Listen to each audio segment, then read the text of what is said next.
আসসালামু আলাইকুম রাহমাতুল্লাহি ওয়া বারাকাতুহু। সুপ্রিয় সম্মানিত দর্শক শ্রোতা, আশা করি মহান রব্বুল আলামিনের দয়ায় আপনারা সকলেই ভালো আছেন। যদি আপনি চান আপনার শত্রু যেন পরিপূর্ণভাবে ধ্বংস হয়ে যায়, দুশ্মন এমন ভাবে হারবে, এমন ভাবে ধ্বংস হবে, দ্বিতীয়বার আপনার দিকে তাকানোর সাহস পাবে না। যদি আপনি চান তার সকল পরিকল্পনা, তার সকল চেষ্টা পরিপূর্ণভাবে ব্যর্থ হয়ে যাক, যদি আপনি চান শত্রু যেন হেদায়েত পেয়ে যায় অথবা নিশ্চিহ্ন হয়ে যায়, তাহলে ছোট একটি সূরা মাত্র 11 বার পড়ুন। ভালো করে বোঝার জন্য ভিডিওটি শেষ পর্যন্ত দেখুন। দুনিয়াতে কিছু লোক এমন আছে যারা তাদের স্বভাব থেকে ফিরে আসে না। এরা ক্ষতি করতে সর্বদা ব্যস্ত থাকে। আল্লাহ এই সমস্ত লোককে হেদায়েত দিক অথবা হেদায়েত না থাকলে তাদের ধ্বংস করুক। কোরআনুল কারিমের একটি সূরা, 30 পারার একটি সূরা, সূরায়ে ফিল। আশা করি সকলেই এই সূরাটি পারেন। আলাম তারা কাইফা ফাআলা রাব্বুকা বিআসহাবিল ফিল। এই সূরার মধ্যে আল্লাহ তাআলা হাতি বাহিনীর আলোচনা করেছেন। অর্থাৎ আল্লাহ তাআলা এই ছোট সূরার মধ্যে যে ঘটনা উল্লেখ করেছেন সেটি হলো হাতিওয়ালা বাদশার ঘটনা। যখন বাদশাহ আব্রাহা তার সৈন্য বাহিনী নিয়ে কাবা ঘরকে ধ্বংস করতে গিয়েছিল, তখন আল্লাহ তাআলা এক প্রকার ছোট পাখি পাঠিয়ে আল্লাহ তাআলা কাবা ঘরকে হেফাজত করেছিলেন।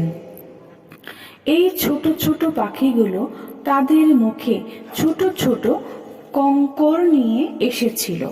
এই পাথর যার উপরে পড়ত সেই ধ্বংস হয়ে যেত। হাতি হলে হাতি, মানুষ হলে মানুষ।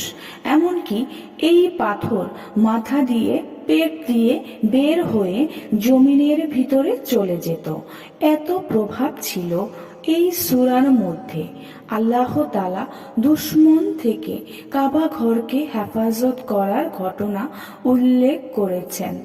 এই সূরার আমলটি কিভাবে করবেন, এই সূরার ওজিফাটি কিভাবে করবেন, যাতে করে আপনি পরিপূর্ণভাবে দুশমনের সকল ষড়যন্ত্র থেকে, সকল খারাপি থেকে মুক্ত হতে পারেন। অনেক উপকারী একটি আমল। প্রত্যেক দিন ফজরের নামাজের পর এই আমলটি করবেন। সূর্য উদিত হওয়ার আগেই এই আমলটি শেষ করবেন এবং আসরের নামাজের পর সূর্য অস্ত যাওয়ার আগেই আমলটি করবেন। সর্বপ্রথম 11 বার দুরূদ শরীফ পড়ুন, অতঃপর 11 বার এই সূরাটি পড়ুন। সূরায়ে ফিল পড়ুন এবং সূরায়ে ফিলের শেষ আয়াতটি পড়ুন। ফাজআলাহুম কাআসফিম মাকুল। শেষ আয়াতটি এইভাবে পড়ুন। 100 বার পড়বেন এই আয়াতটি। শেষে আবার 11 বার দুরূদ শরীফ পড়ুন, অতঃপর 11 বার ইস্তেগফার পড়ুন, অতঃপর দোয়া করুন। এই ওজিফাটি 7 দিন অথবা 11 দিন অথবা 40 দিন করুন। ইনশাআল্লাহ এই আমলের উসিলায় সর্বপ্রকার শত্রুর ফিতনা থেকে, ষড়যন্ত্র থেকে, সর্বপ্রকার খারাপি থেকে নিরাপদে থাকবেন এবং হিংসুকের হিংসা থেকে মুক্তি পাবেন।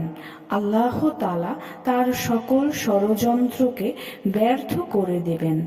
যদি তার কপালে হেদায়েত থাকে তো হেদায়েত দিয়ে দিবেন। আর যদি হেদায়েত না থাকে তাহলে সে নিজে নিজেই ধ্বংসের দিকে চলে যাবে। আপনার উপর কোনো প্রকার আক্রমণ করতে পারবে না। আপনার অন্তর থেকে তার ভয় দূর হয়ে যাবে। সুপ্রিয় সম্মানিত দর্শক শ্রোতা, আশা করি ভিডিওটি ভালো লেগেছে।